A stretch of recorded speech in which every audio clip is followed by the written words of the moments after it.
new topics for the next 12 months, so they'll be broadcast. Un momento, yes.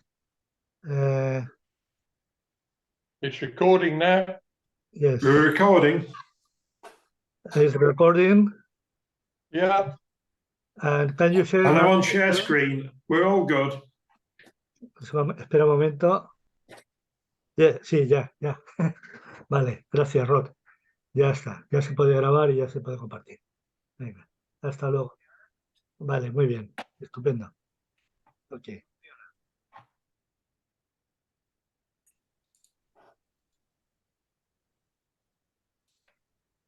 Right. Everybody see that now?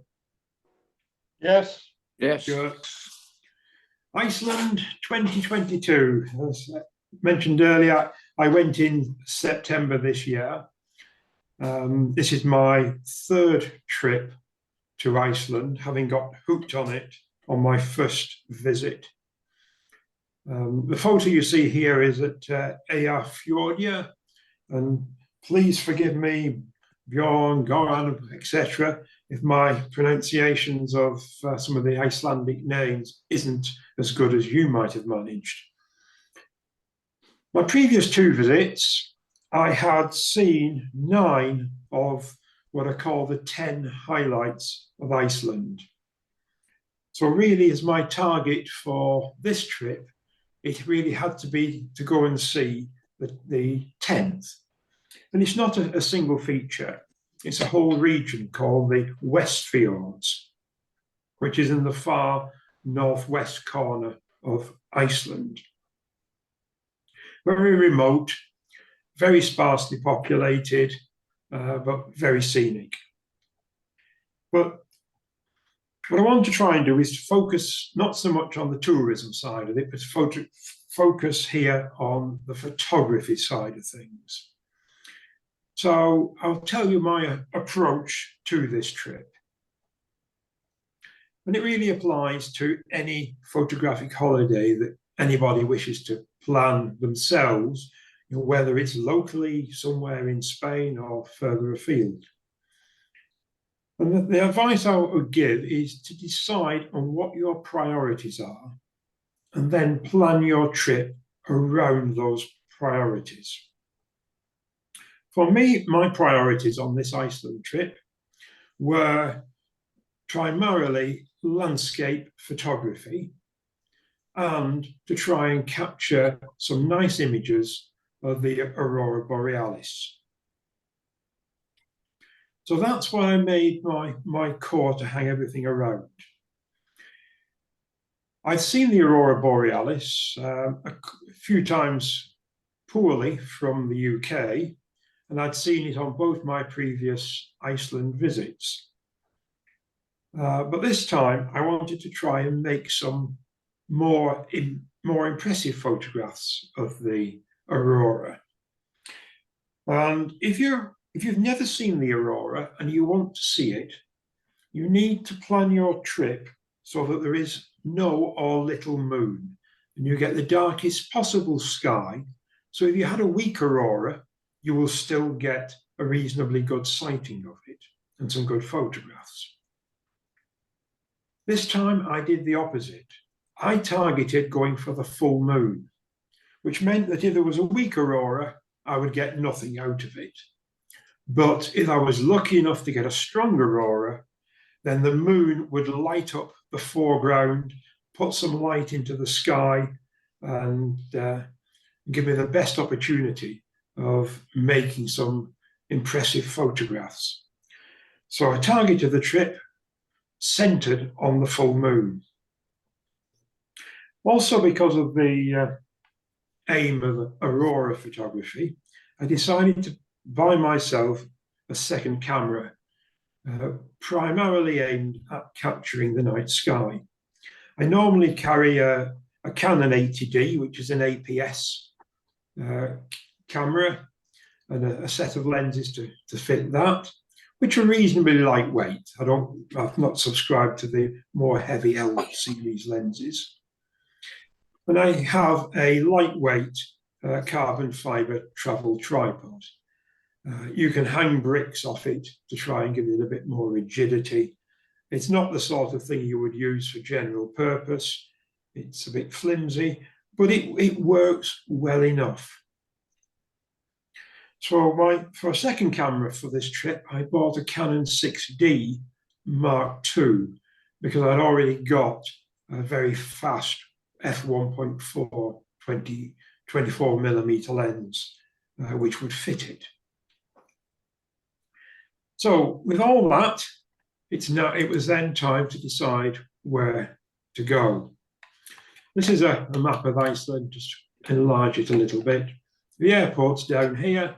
The West Fjords is this region up in the top, the northwest, top left corner. I also, from the landscape and aurora perspective, I wanted to go and see for the first time, despite having been many times before, Snæfellsjökull glacier, an ice cap here, and also try and capture the aurora Kirkjufoss here. That was quite handy because this being remote and the roads being bad, just to get from this location here to there is a 5-hour drive around there, which is why there's a ferry which only takes 3 hours to go across. I drove. You can see you see things on the way if you drive. But to break the journey northbound here was quite handy.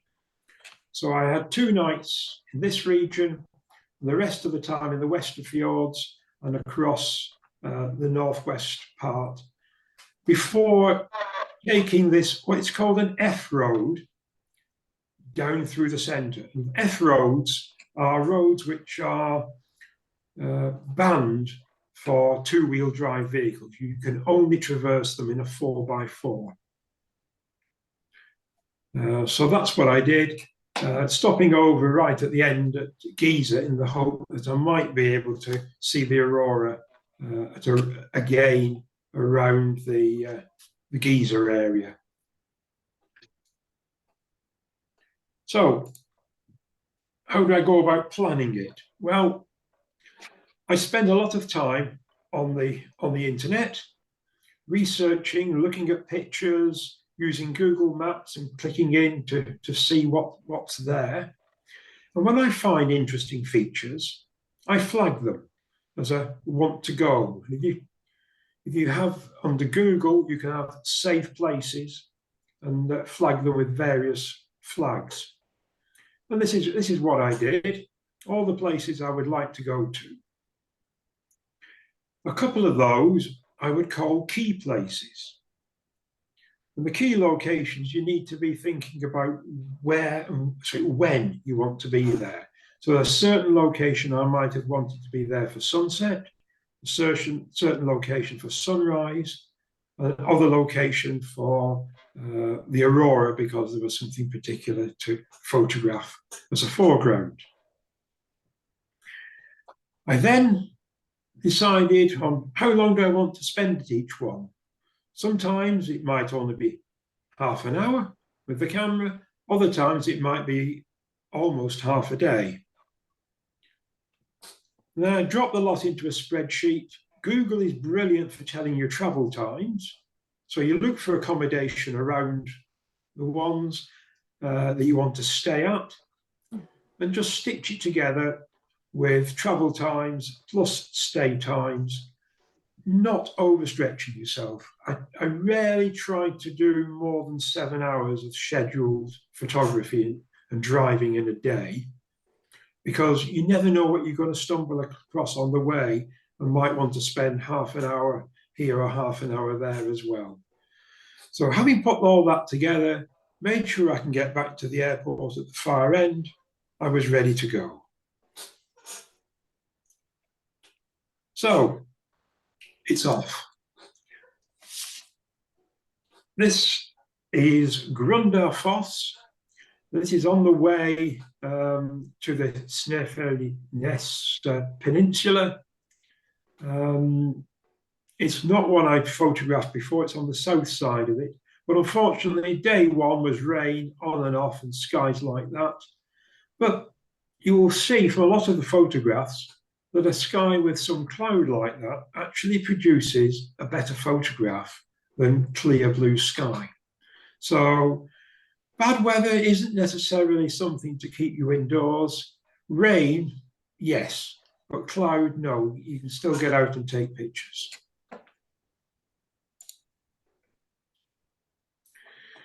This one is Godafoss and is very close to where I was staying for my first night. You can see the weather with a low cloud, but what I tried to do here is I used a very wide angle lens, got close down to the water to show the water coming at you, and then I light this lovely S shape up to the towering waterfall at the top. So I tried a number of compositions, and this one is the one that worked the strongest. I had hoped to get up to this area, but actually the route became impassable a bit further on, not without wading through too much water. The second morning, unfortunately, was just rain all morning. So I stayed in the accommodation, met a couple of other photographers, and we just chatted away about photography for the morning. But after lunch, the rain was more on and off. So I decided to head out. I got some very nice sort of cloud effects. The cloud was stratified. You got low cloud clinging to the hills and then a higher cloud. And I quite like the tones in this one.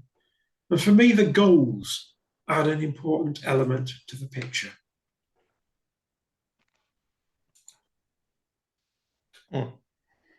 Again, you've got this lovely rolling low cloud and then the mountains starting to stick out of the top of it again. I'm not one that is great for photographing animals, but there's a lot of horses around, and I just couldn't resist this backdrop to it.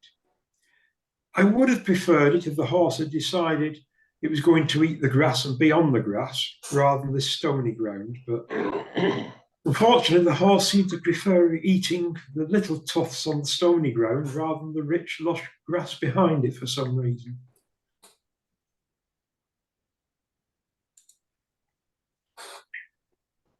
I found a little track that went off the road up a hillside. So I thought, right, I'm going up that, see what I can see. And this is what I did see. This is a mountain called Stag. And the cloud was permanently stuck in this corrie here, and it was drifting around. And at the time, I just thought, this is a black and white image. I find sometimes you look at an image and you know it's a color image. Other times, you know, it's a black and white image. Sometimes you're never sure. You take everything you take in color, it's only the post-processing. So for those, sometimes I will try converting to black and white just to see if it's better than the original color one. But this one is one I looked at and I thought, moody black and white.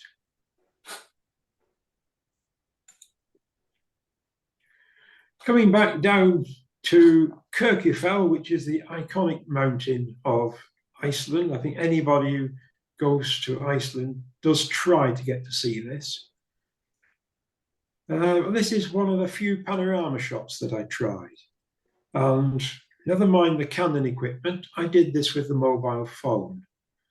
And the way I do it is you've got to hold the mobile phone horizontal, but sorry, not tilted up or tilted down, but in the vertical plane. If you hit panorama mode, you press the shutter as a start, you slowly rotate it across the scene and then press the shutter again to stop it, and it automatically stitches it together.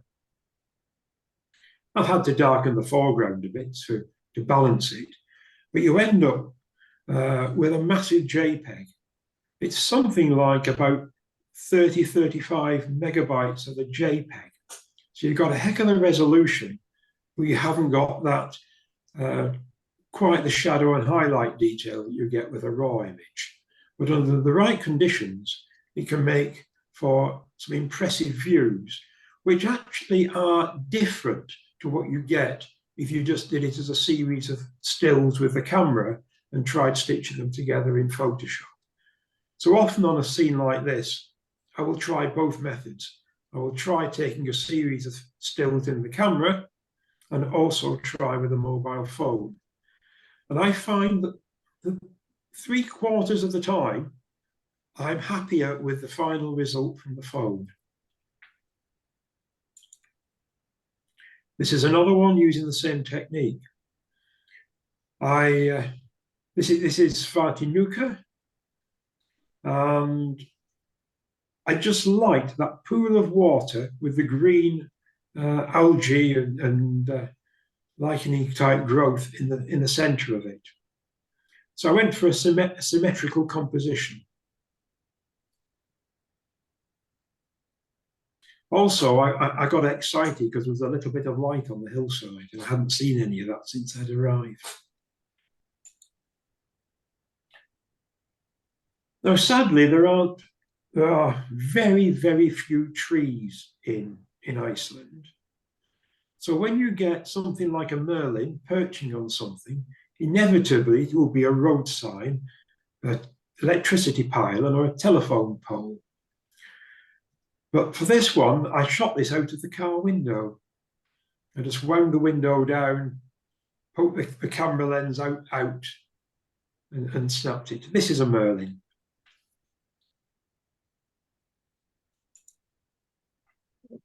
Come the evening of that day, I went down to see about a sunset. This again is the other side of Kirkjufell, looking west, as you can see. And I put a 10-stop neutral density filter onto this. It's a cheap Chinese €10 neutral density filter, but it still worked. And it gave me an exposure of 30 seconds. That blurred and smoothed out the water, and as you can see, the clouds nicely radiate from the area of the sunset. Some quite pleasant pastel tones in there. So that evening I went to the same area, hoping to get the aurora borealis over Kirkjufell, but the cloud came in too thickly and nothing. But I did see this little cottage. It was lit up, and the grasses in the foreground were lit by the light pollution from the nearby town. And I just quite like the effect. So I placed the cottage on the thirds, and that's the result.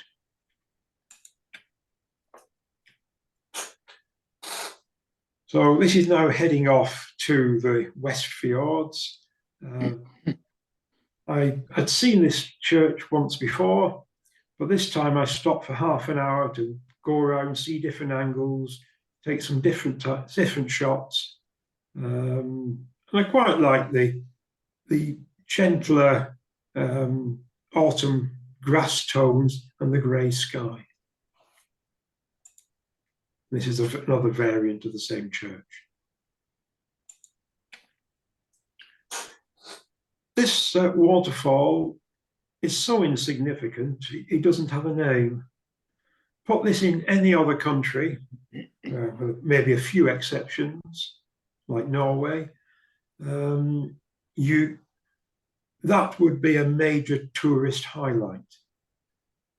And this is one where I wasn't sure whether it would be colour or black and white, but it's one where I much prefer the black and white to the colour.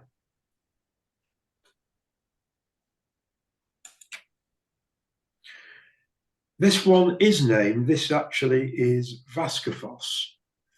I again tried the same technique as the one I did a number of images ago, getting down low with a wide angle lens on the foreground to try and get the water splashing over the rocks with a diagonal composition. I don't think it works as well as the previous image of Godafoss, but it's okay for me. This was an unexpected stop. I was appreciating the nice light and the gentle tones in the sky, and lots of little tiny islands and inlets here. So I just had a little walk around. It's basically just capturing the reflections and the tones and the cloud.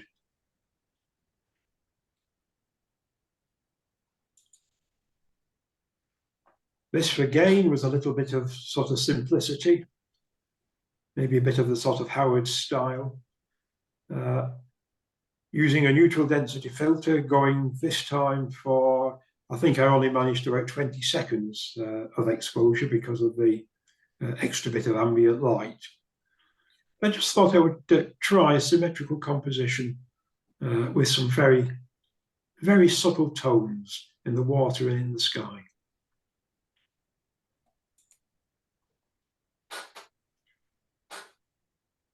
I spent another half hour unplanned here just because I saw these rocks in the distance, came across to the beach, found them way down, and that's the resultant photograph. This again has got a neutral density filter on it just to smooth the water out a bit, but a less long exposure than the previous image. So the clouds are still reasonably sharp. Having checked in, and I decided I would head across to an old grounded trawler that I was hoping to use as a foreground for the Aurora Borealis. So I got time. I thought I'll go and drive. It's only 3/4 of an hour drive from where I was staying.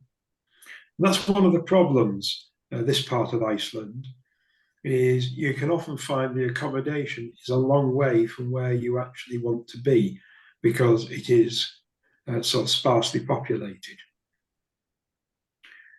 But I just like the way the sun was breaking partially through the cloud off the edge of this plateau and lighting up the headlands. Driving on, I started to drive out of that cloud and into a bit of clearer sky. I stopped and tried to do a few shots of this headland end, but I spotted this large rock, which actually has been mounted as some sort of memorial because you can see it's on a plinth. But there's almost a face in it, a bit of pareidolia. And it sort of made me think of Easter Island type rocks. And I thought, I'll use that in the picture. So that's the result. And I prefer that to my straight shots of the mountain end without the single rocking. When I got to the trawler that I was hoping to use for the Aurora, and lo and behold, clearish skies, just what I wanted. But as the sun was going down, it was just reflecting off the side in this gorgeous warm light. Oh, it's so vibrant and so strong. And you just have to take pictures. And this one turned out to be the best one. Because one of the problems is you don't want a cloud like this breaking the masts or half behind. I've forgotten the technical name of this part of the bridge. Otherwise, it detracts from the subject. So the subject is totally isolated, and the cloud fills what is otherwise an empty space. And it's lit by this gorgeous golden sunset light. The only problem was once the sun had gone down, I'd got a very long time before the aurora would appear. So I had to walk around and tried to take a few other shots. Came across these grasses, so I thought, there's a photo, I'll try that. So I did that one, but I waited and waited, sat in the car for some time, and then finally it was getting dark. At this point, the moon was above the horizon, but because there were mountains behind me, this foreground was still in shadow. So it was time for a bit of light painting. And that's basically using a longer exposure and using the torch, a handheld torch, to illuminate it. And if you do light painting, don't try lighting it from next to the camera, because it's just like on-camera flash. You end up with a totally flat subject. So do like I did, go across to the left-hand side, bit of side lighting, and throw the light at the ship from the side. But what I particularly like about this one is the shape of the clouds seeming to emanate from the trawler. Yes, there is a hint of aurora, but for me, this image is more about the clouds and the trawler than the aurora. But waiting a bit longer, out she came to play. This is what I'd gone for, is to try and get photographs like this. Very nice. Again, at this point, the moon hadn't risen above the mountain onto here, but you can see it had started to light up a bit of the distant hillside. Now the moon had risen, and you can see the difference. This is all moonlit.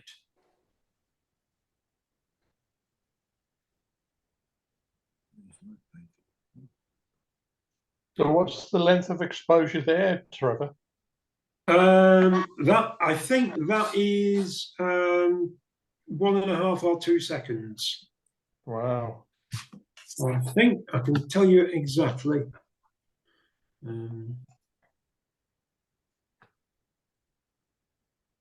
Right. Oh, it's 5 halves of the second, 2.5 seconds. 2.5 seconds, yeah. And ISO was? Let's go back. File info. ISO 1600 at f2.8. That's good, very good. Because that's actually stopping the lens down a bit. Because one thing I learned, this is an f1.8 lens. But if you want to include foreground, it's fairly close to you. This is a 14mm, so I am reasonably close to it. You want the distant stars to be pin sharp, and you want the foreground to be pin sharp. So you've got that tiny bit extra depth of field if you've got close foreground, if you stop down a little bit.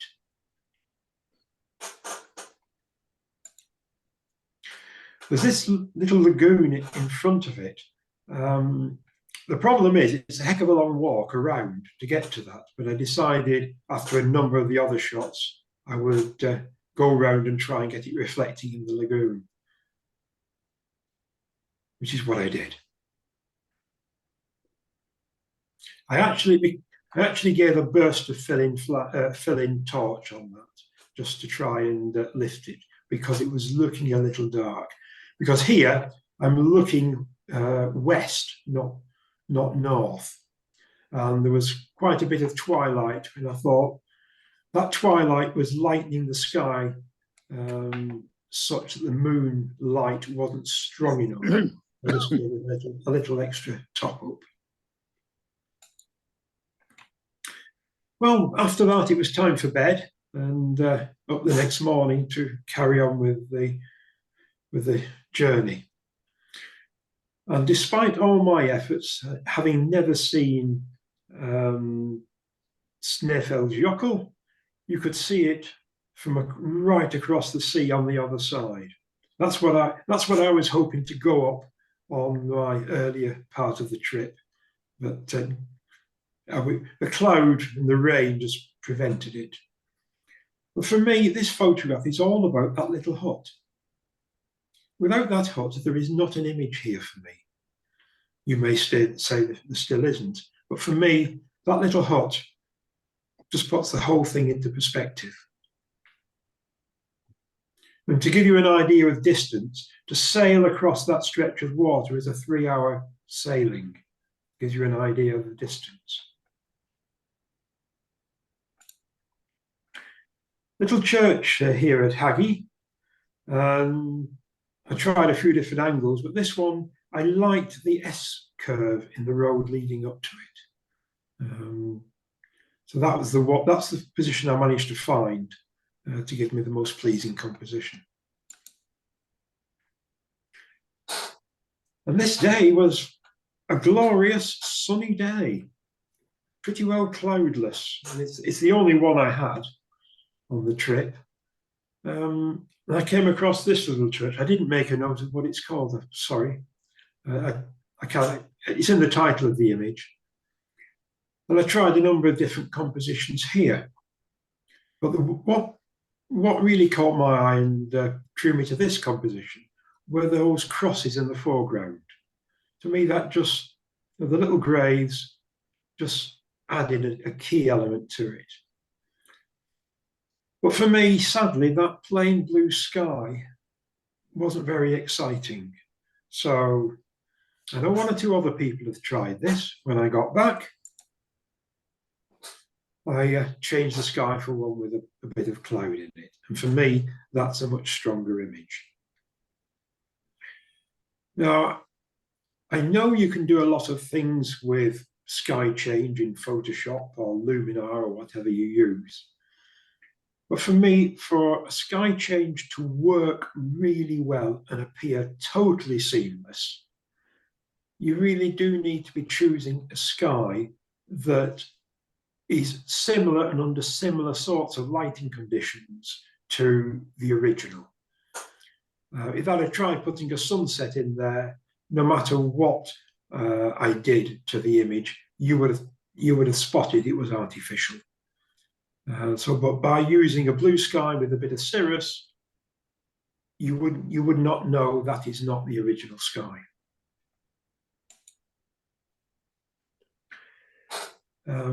This little hut, I was drawn to. I'd have loved it to have had a red roof rather than a blue roof. And no, I haven't tried changing it in Photoshop, which you can do. I did try changing the sky, but adding any structure to that sky just seemed to create clutter and distract from that little hut. So I think my original picture with just the ambient sky is the one that I was happiest with. As you can imagine, I would go around this little hut and probably take something like a dozen different pictures and then decide which one is my favorite, rather than just take one, got it, walk away. This little hut reminded me sort of like a Welsh Snowdonian miner's hut. And I like the fact it was against this shadow of a mountainside behind it, and very strong side lighting and backlighting.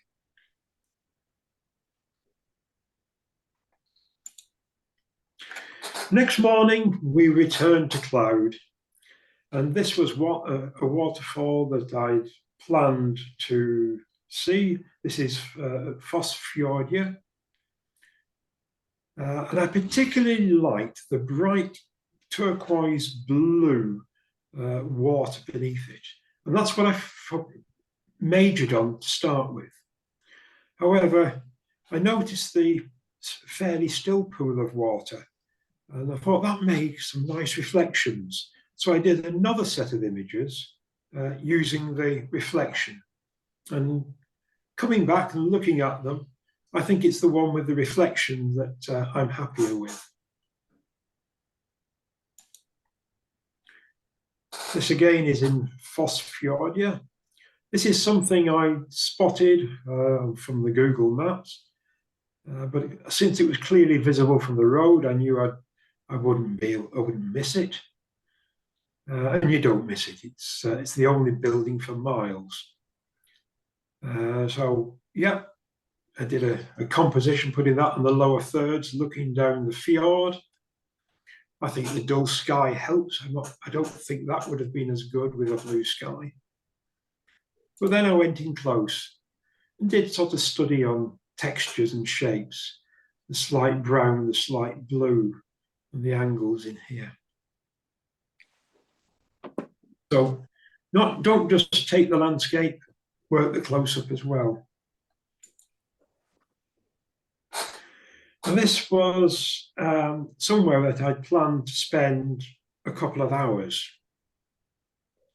because this is the location of the largest and supposedly most beautiful waterfall in the West Fjords, Dinjadi. But on the way up to it, you have to climb up to reach that. You pass a couple of other waterfalls. And this one is Hundafoss. And I thought it was absolutely beautiful. I just love these 3 separate falls of water. Took quite a few shots on the way up, took some more on the way down. I thought it was a very, very pretty waterfall, even though it's not a big one. Going up further towards Dinjadi, you pass this one, which is Strongglufjords. Again, please forgive my Icelandic pronunciation. This time I went for a vertical format rather than the landscape, basically almost filling the image with the falling and tumbling water. But aim to try and get a diagonal in, so there's a flow across it, not just a straight vertical. It is beautiful. It was absolutely stunning. And you can walk to the bottom of it, and virtually all the images you will see on the internet of this are taken from the bottom of the falls. And I thought they're all okay, but nothing special. So I wanted to try and do something different. And the path goes up behind me, and there's loads of tourists here. They're all walking past me to get to the bottom of the falls. But I just liked this lovely red bilberry in the foreground. It just contrasted nicely, gave a bit of base to the image, and enabled me to put the falls more on a diagonal, which I always think work better. So I'm quite pleased with the final result of that one.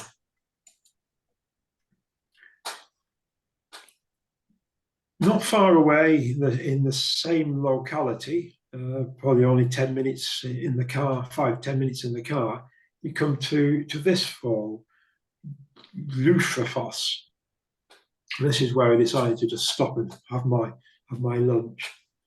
So I went for a shutter exposure, trying to show the relative speeds of the water. Here it's tumbling down and it's significantly blurred, but yet where it is just trickling here, it's fairly sharp. So I tried a number of different exposures, trying to hit that balance between the big cascade and then the tumbling water. Again, with the water coming from upper right as a diagonal.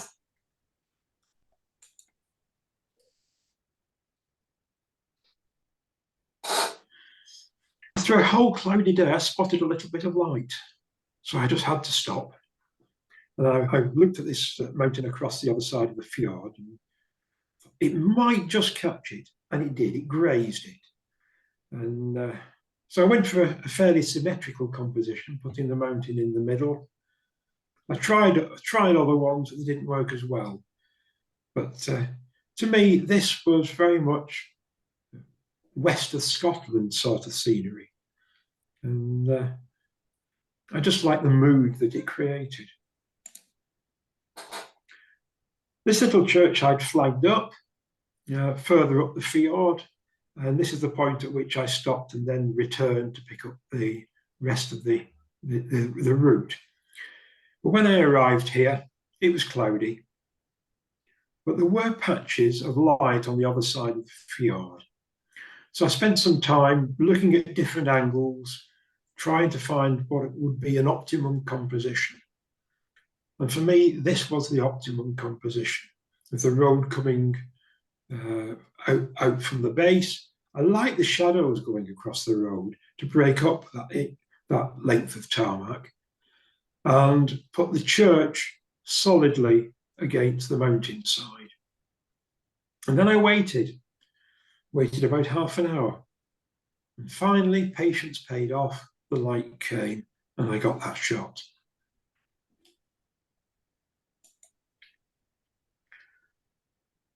Now, this was a hut that I hadn't spotted from my plans. I just spotted it out of the car window driving along. And it's one that I would have loved to have come back to at a different time and worked more. But I just spent a short amount of time. But the light was really challenging. As you can see, it's off to the upper right. This was in quite hard shadow.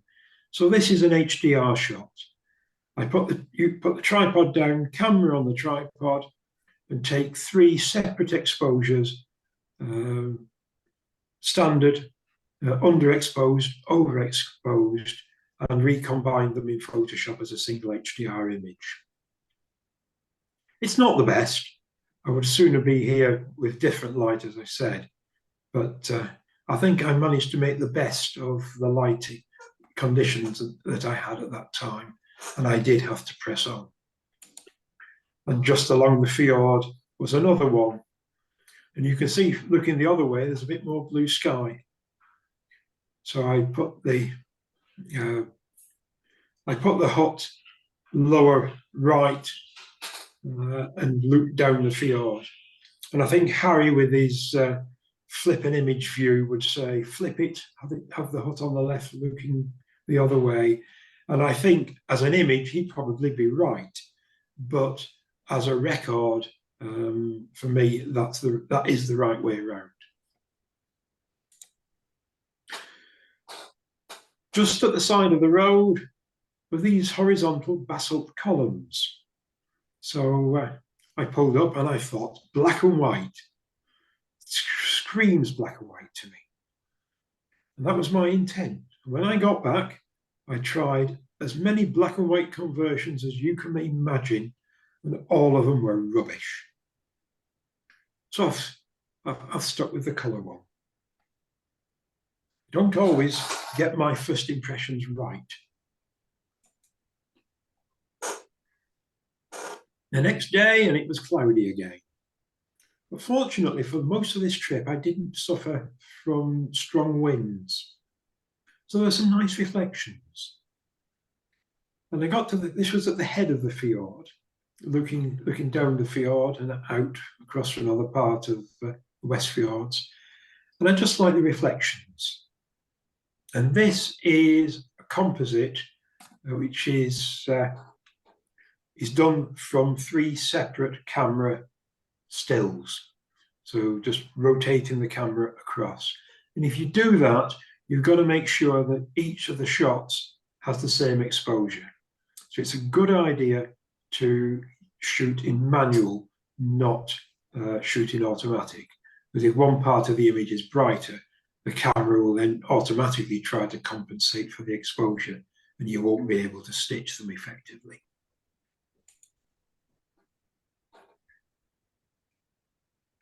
I'm just looking up the name of this one. Fossar. This one I came across, I looked at it, and I thought, wonderful. And within a minute of arriving, a coachload of German tourists arrived, and they swarmed all around it. So I went, had my sandwiches. 20 minutes later, they'd all disappeared. and I had the place entirely to myself. But looking at this, what I thought is, I want to be down here or here. I don't, you know, it's going to be much more dramatic. So that's where I went. And that was the result. And I'm really pleased with that one. It might have been a bit challenging to get to, but I used the tripod as an extra walking pole. I took a walking pole with me, and I used the tripod as a second walking pole, hiking pole, to get me down safely.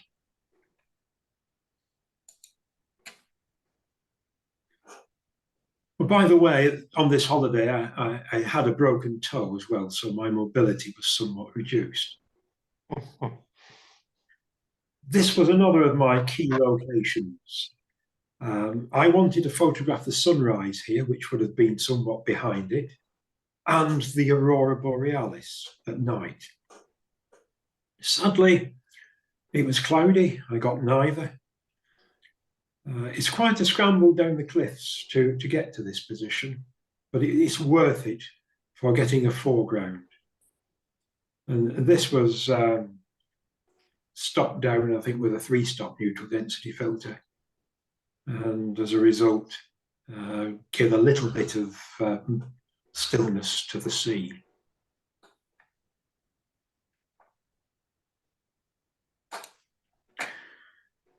The accommodation I stayed in, all my accommodation was good, apart from this one. This one was appalling. Really, really poor. It's one saving grace. It had a very nice view from the window. And that was taken out of the window of the accommodation.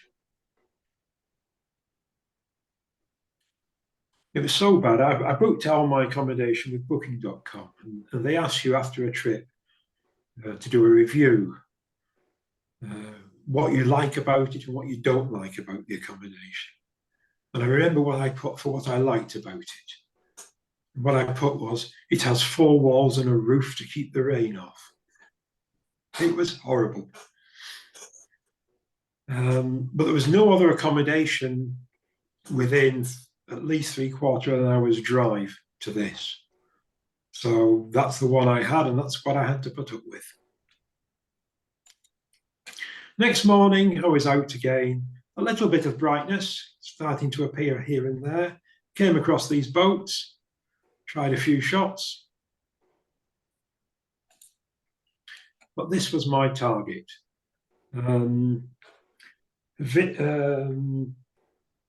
Vitsekur, the basalt columns. I tried a number of different compositions. This one is the one I'd like because these columns lead you into the image.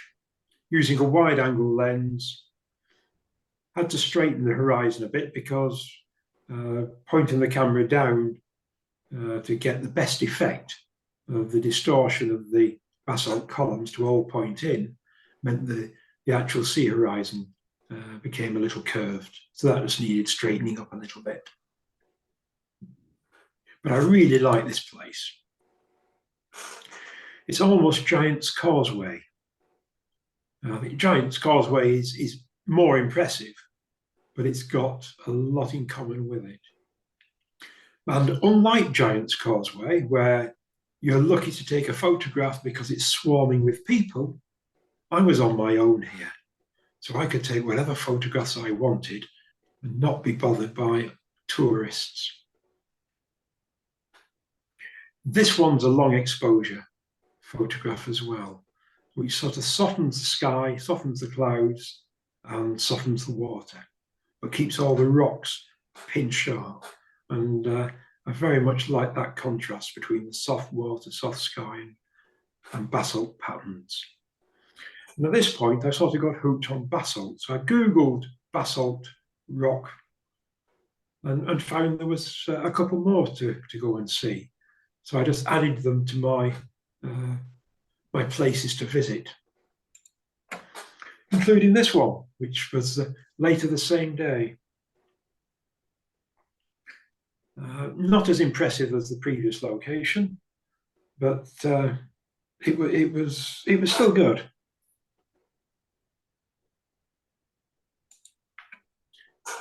And this is where I missed a photograph, because there was somebody else here in a bright yellow padded anorak who went up those steps, but I had the wrong lens on. By the time I'd got my lens changed, it just disappeared over the top. Because I would have loved to have had somebody in a yellow anorak against that blue sky up there. Missed it.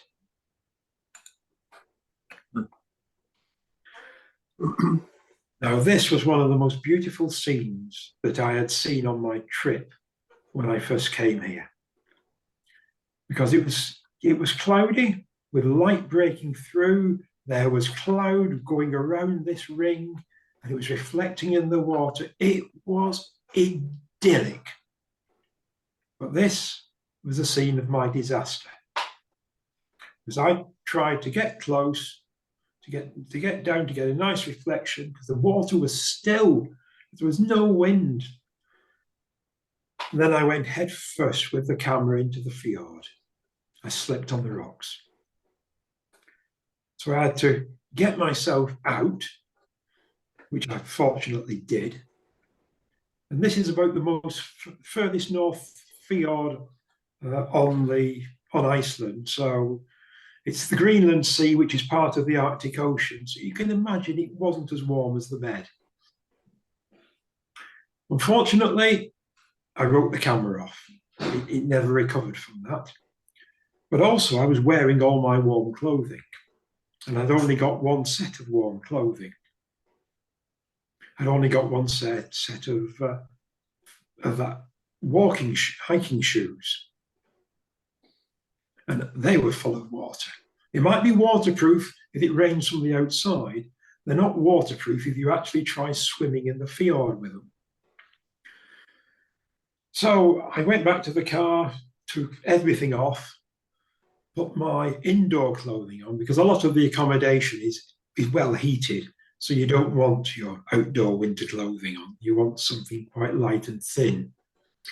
And that's what I had for the rest of the day.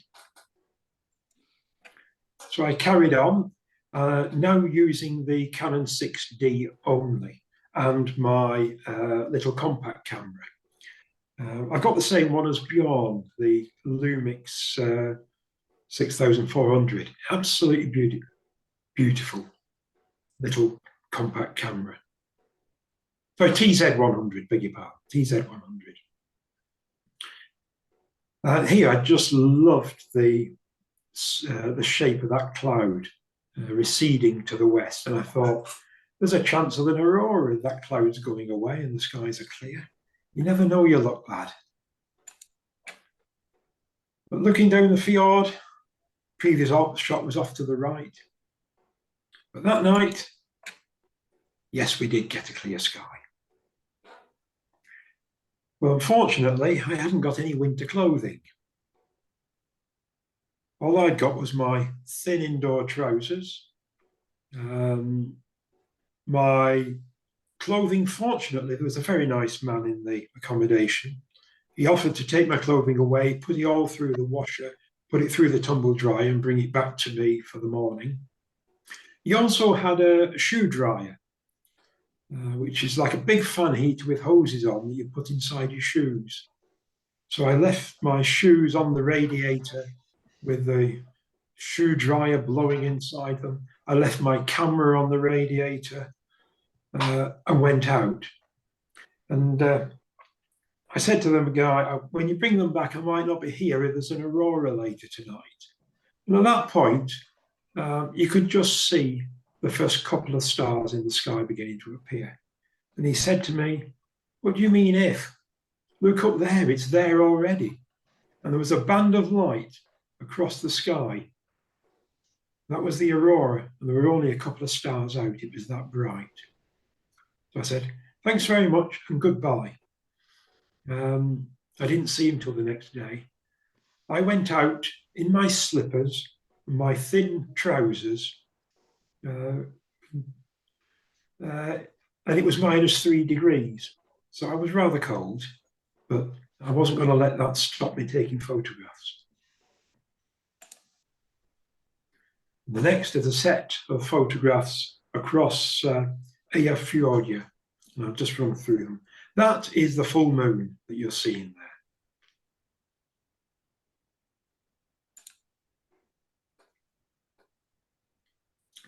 So there's now a sequence of aurora photographs.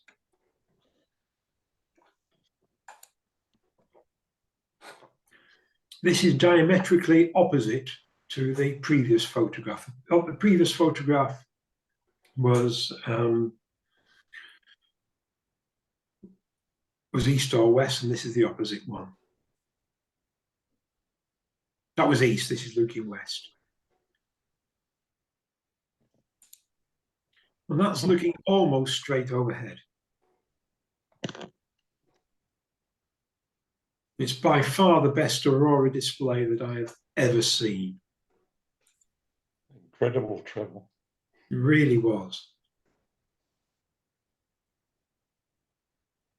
And for these sorts of images, you can open up the aperture now. It's going at f1.8 and bringing the exposure down to 1 second. Because they move so fast, that anything longer than that, you do blur them.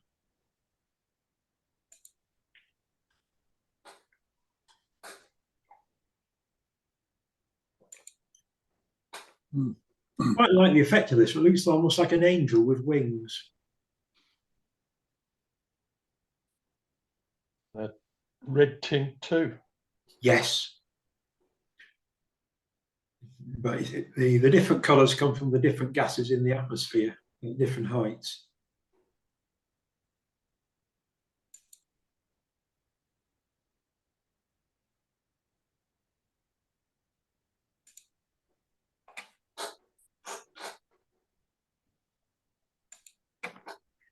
And interestingly, at the peak, probably the peak of the display, this is looking due south, not north. The aurora is actually an annulus around the North Pole. And in the strongest displays, it moves further south. But from most places, you're still looking north to see it. But at this point, it had gone so far south, you actually look south to see it. And for those of you who know your way around the stars, that is a killer in Altair, the eagle, due south. This is now looking back up the fjord. And you can find there's different bands. It's not just one single band. You'll find maybe a band to the north of you and a band to the south of you if the oval is right on top. Again, you've got the different colours from the different gases.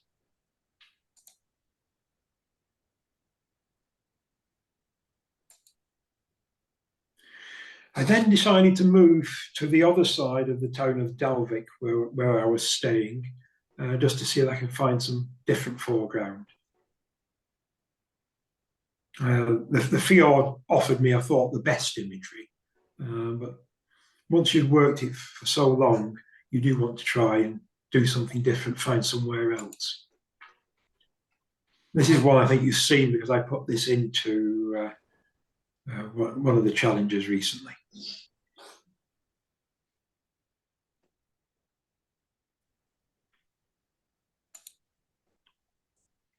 I managed to get myself to the edge of the fjord, south of Dalvik.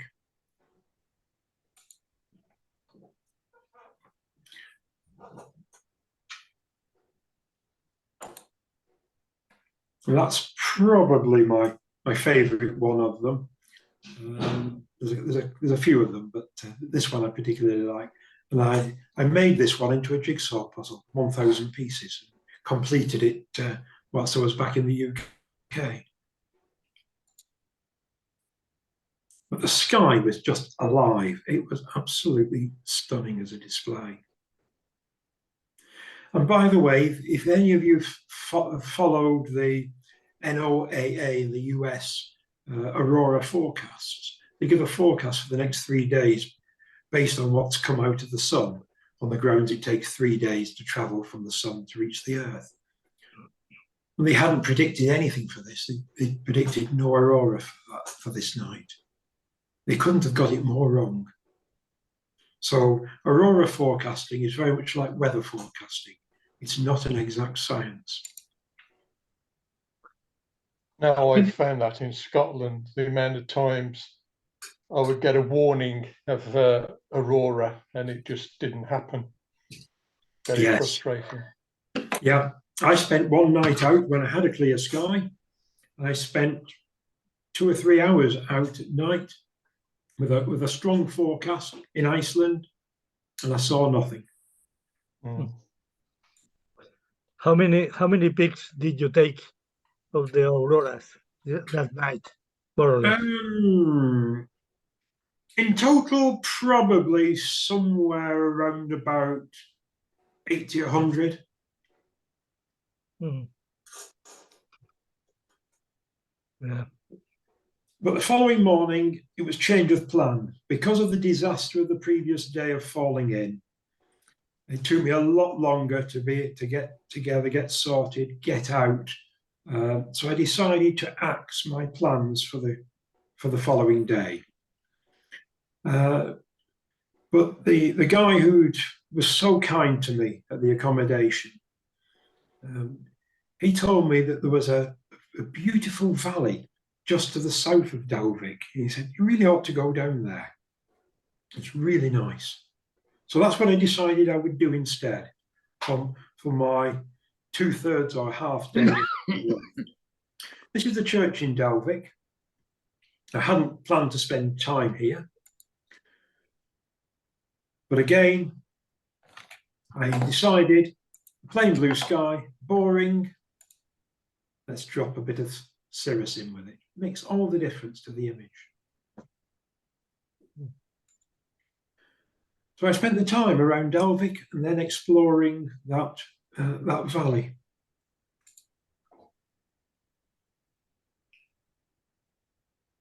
Again, this one wanted to be a panorama shot for me. It was lovely and still. And here it's not easy to do sky substitution because you've got to put the same into the water as well. But I thought I don't need that in this image.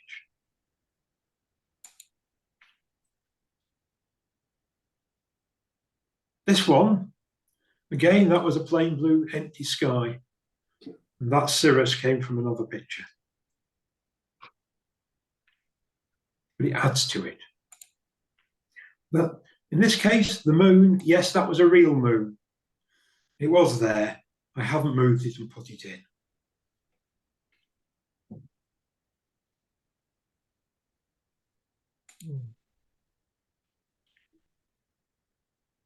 A lot of the pictures were taken with my little Lumix compact. This is one that I took with my Canon 6D. The problem with the Canon 6D for my general photography is the longest telephoto lens that I had was 24mm wide angle. So I was quite restricted as to the type of photographs I could use it for. But this one I could, so I did. My accommodation the night before, sorry, that night, was at the top end of the F road.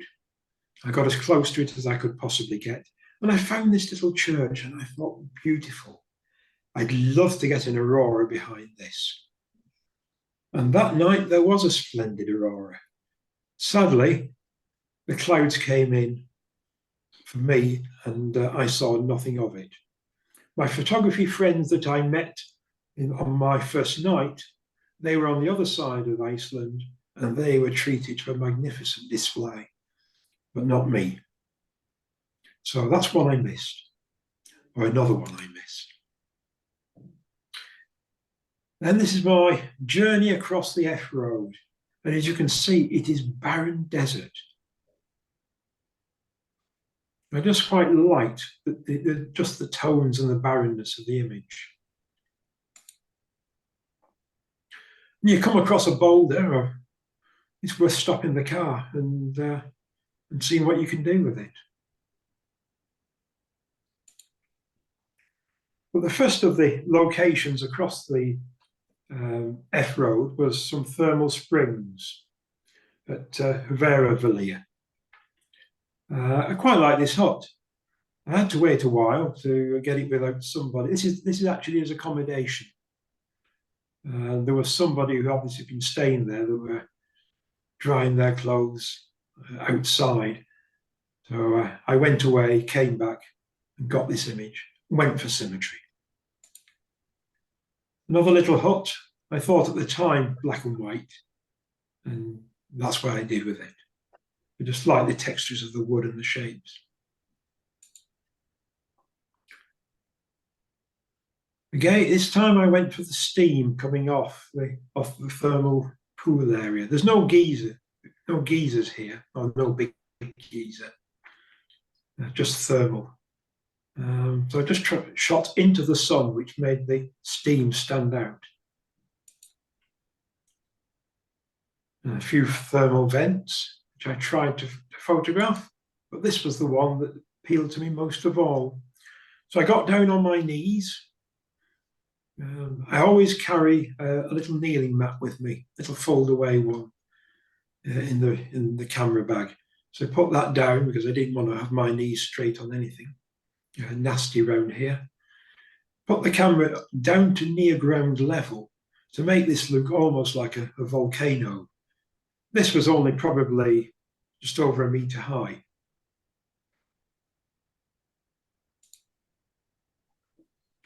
Again, did the same with this pool of water, and that's about as big a geyser as you get here. And I managed to find an angle, putting the previous vent in the background. The second target for my journey south was Kerlingarfjord as another geothermal area. And this was absolutely stunning. Really beautiful. There's quite a few people here. Sometimes they can work to your advantage. But I think without those two people walking into this image, this would be a much less dramatic picture. In fact, it's not the only time I use people here. But I just love the colours, the steam, and this time I think the sky does help. But the cloud was coming in. The clear and sunnier sky brings the colours out better. By this time, it had gone. So I'm just doing some detail shots. But I just love this bridge. I did this one as a duotone. So slightly warm highlights, slightly cool shadows. But I just wanted somebody to walk across that bridge. And I waited about half an hour. And there were groups of people, but I didn't want a group of people. I wanted a single person. So I gave up. And I collared somebody and I asked them, would they walk across for me? And that's the result. And again, using people. This person was stood and thought, I'll put them right bang in the middle. And again, with no person there, there's no photograph.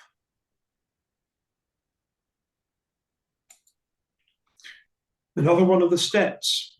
There was nobody going up these steps. But at least they led in a nice curve up to that cloud. And then complementary colours, yellow and blue, they work strongly. But at the end of the road is Giza. And I was hoping to photograph the aurora, and it was cloudy.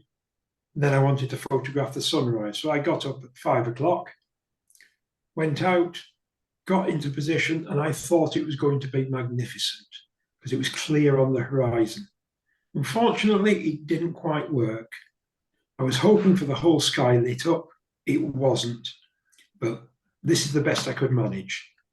Still pleasing, but not as good as I would hope it would have been.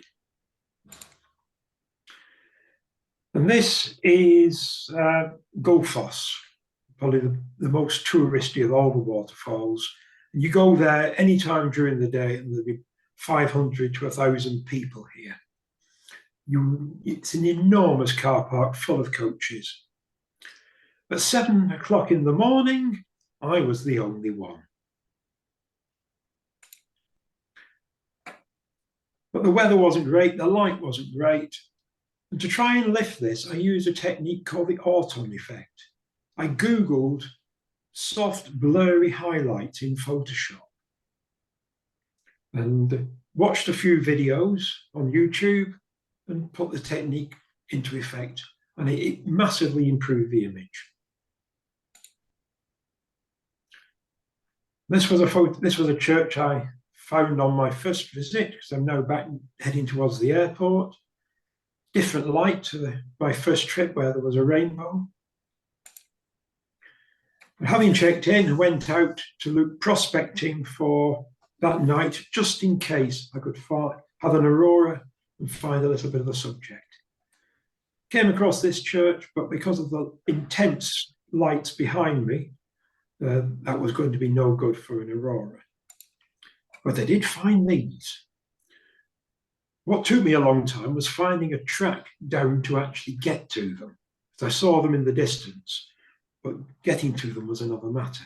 I finally got there, and for me, black and white just had to be these derelict old buildings. This wouldn't have worked in colour.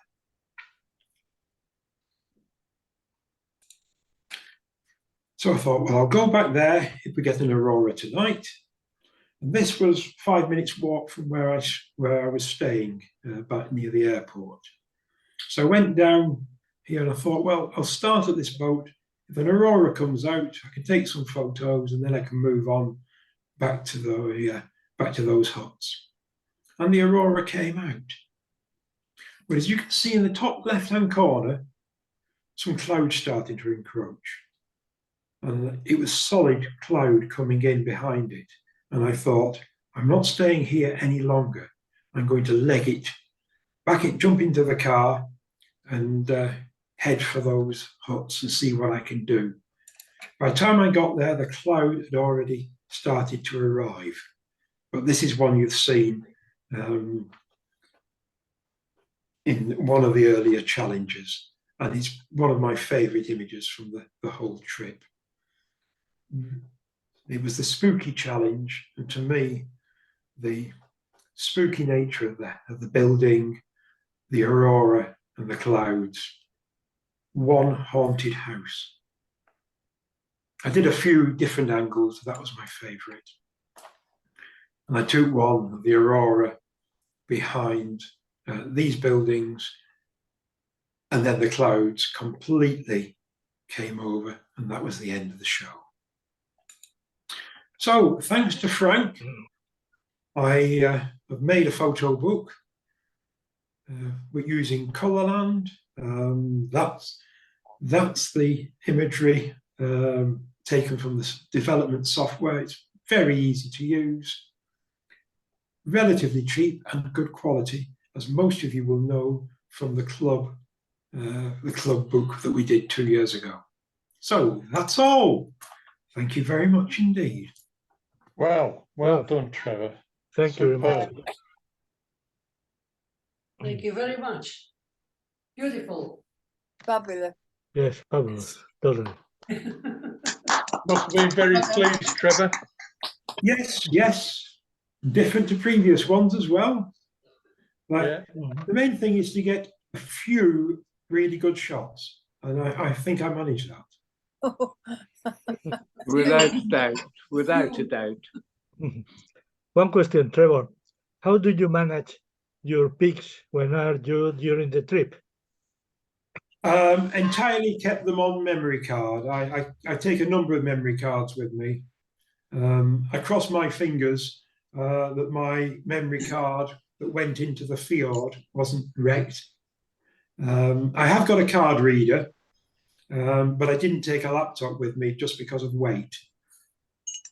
But I can have a look at them on the tablet that I took with me. but the tablet's not got a big enough memory to transfer them. So it's memory card and fingers crossed. Yeah. Well, Good. yes. Exciting. Do you feel you've cracked Iceland now? Is there anything left you still need to do, or you can call it quits? I've been to all the places that really could be classed as anywhere there's highlights. Yeah. It won't stop me wanting to go back. I've got ambitions to where I failed. I want to do a better picture than I did of the aurora at Kirkjufoss. I'd like to get the aurora behind a couple of the features where I was clouded out. But yes, from a landscape perspective, it's just going to be the same places but different light. Yeah. It's a wonderful place for landscape photography.